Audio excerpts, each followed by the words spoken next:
Today I want to talk about limiting beliefs and imposter syndrome. And this is something that we all struggle with. We all struggle with wondering, can we do it? Yes, no, I don't know if I'm good enough. I don't know if so many other people do this as well. There's so many other YouTubers out there. What am I going to be able to do? How am I going to be able to grow it?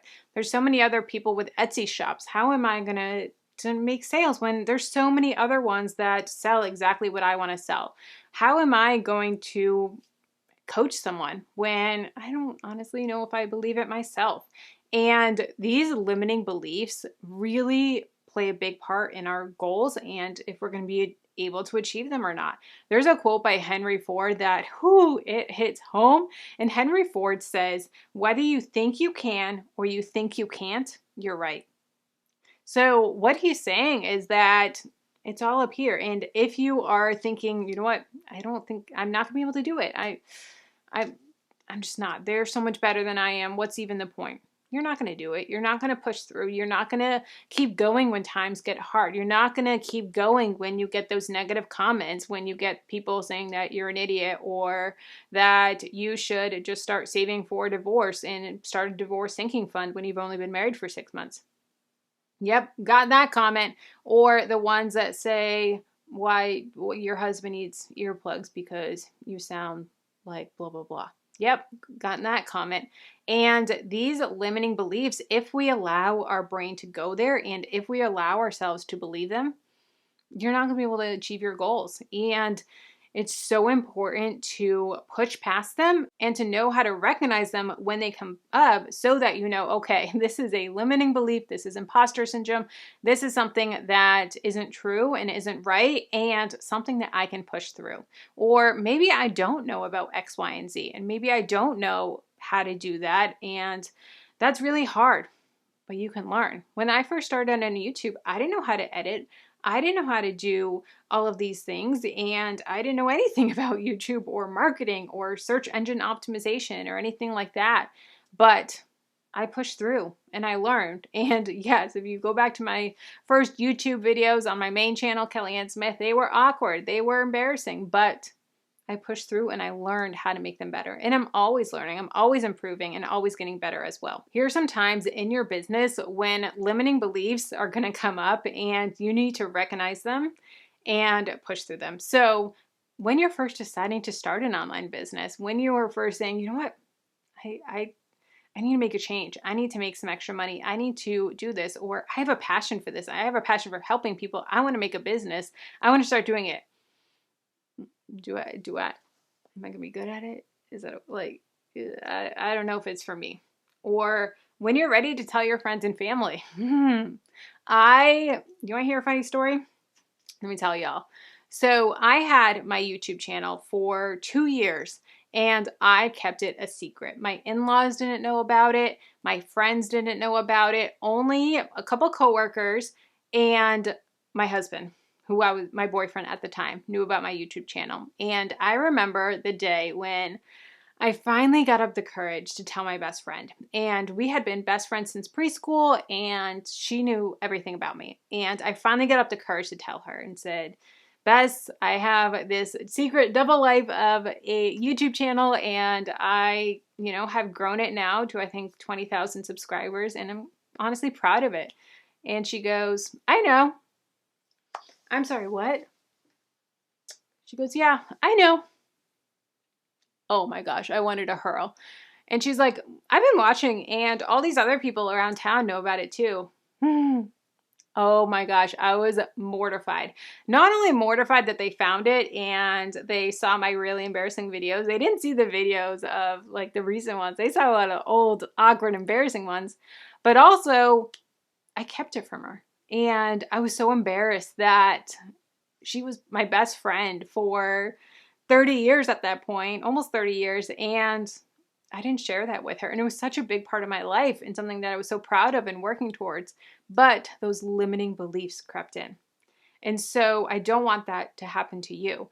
Or maybe you're getting limiting beliefs when you're picking your niche and saying, I want to start a YouTube channel. What do I talk about? What am I going to blog about? What's my niche? Another limiting belief is when you're selling yourself. Maybe you want to be a coach and you are so amazing at helping people achieve their goals. Maybe you want to be a coach of helping people get into colleges and helping them with the interview process and writing their essays and doing all the different things of getting into college. And you're so good at it and you want to be a coach. Okay, but actually selling yourself to do it, oh, that's tough. Or doing your elevator pitch, that's a tough one. Yep, I make videos on the internet, or I help people with their goals, or I help people with money. Come on now. So those limiting beliefs, they really come in when you have to take those first steps in your business. But push past it. You have this dream, you have this passion to do a business in the first place. So lean into that and know why you're good at it. Write down, this is something that I did in the beginning when I was having these limiting beliefs. I wrote down why I'm doing this. So going back to me, I started my YouTube channel when I was paying off debt and wanting to document my journey. And I said, you know what? Why am I doing this? Okay, I'm doing this to keep myself accountable. I'm doing this so that I can break the taboo about money. So many people just don't want to talk about money, and I want to break that taboo. I want to stop the cycle of I didn't learn about money from my parents. My mom died when I was 16, and my dad didn't know how to manage money, and I didn't learn about it in high school, so I just didn't learn about money and didn't learn how to manage money. Okay, the internet's out there. This isn't 1950 anymore where you don't have the internet. No, we have the internet. We have the access to this information.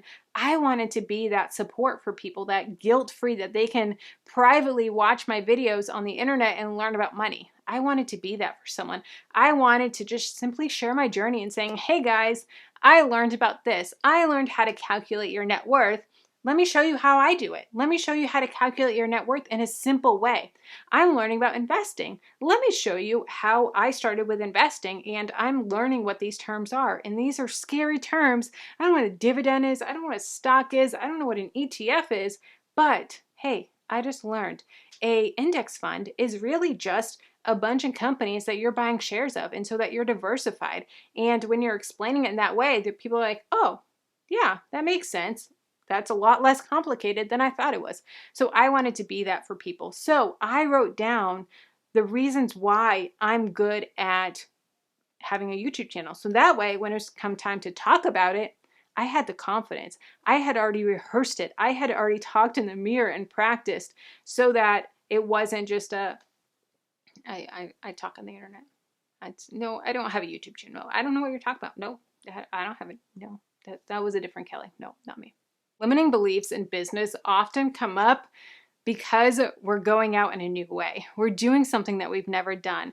We are chasing our dreams in a scary way. And we're saying, you know what? We may fail at this. We may not succeed, but what if we do? So that's what you have to focus on is the what if we do succeed? What if we do help people and change lives and hit these big goals and achieve our why? That's what we need to focus on versus this is really scary. This is something new. This is something I've never done before. This is outside my comfort zone. I have a speech impediment. I believe I have dyslexia, and yeah, talking on camera, it's hard for me. It really is. And writing blog posts is even harder for me. But getting outside my comfort zone is so important to me because it helps challenge me as a person, and I think about you. I think about the people on the other side of this camera that I'm helping. So when you think about the why, when you think about the people on the other side that you're going to be helping, it's going to help you to push through. I want you to remember that everyone has limiting beliefs of some sort. Even the big people like Grant Cardone, he's had limiting beliefs. Even people like Shaquille O'Neal, he's had limiting beliefs. And you need to just take the punches as they come. I feel like limiting beliefs are a lot like whack-a-mole. So the game where you're whacking them, and as you crush a limiting belief, another one pops up. And as you crush that limiting belief, another one pops up. So you need to have a plan in place of saying, you know what? When these limiting beliefs come up, I'm going to go back to my list of my why. I'm going to go back to my list of what I'm good at. And I'm going to say, you know what? Yes, I have this limiting belief, but crush it. You're gone. Crush it, you're gone, and really work towards It's okay. They're going to come up, but I know how to combat them, and having that plan of attack before they happen rather than dealing with it when you're in the trenches, when you're dealing with it when you got a really nasty comment and you're crying, or someone said something like, you look really awkward. Why are you making videos about that? That's why are you talking about money? That's awkward. Or pss, pss, pss. When you hear that someone else talked about it, when they don't say it to your face, but they said it to each other. Yeah, I've had that happen plenty of times about me. It's okay. I know what I'm doing. I know why I'm doing what I'm doing. They can think what they want, but I know my reason, I know my purpose, and I know my why. Hey, no, no, no.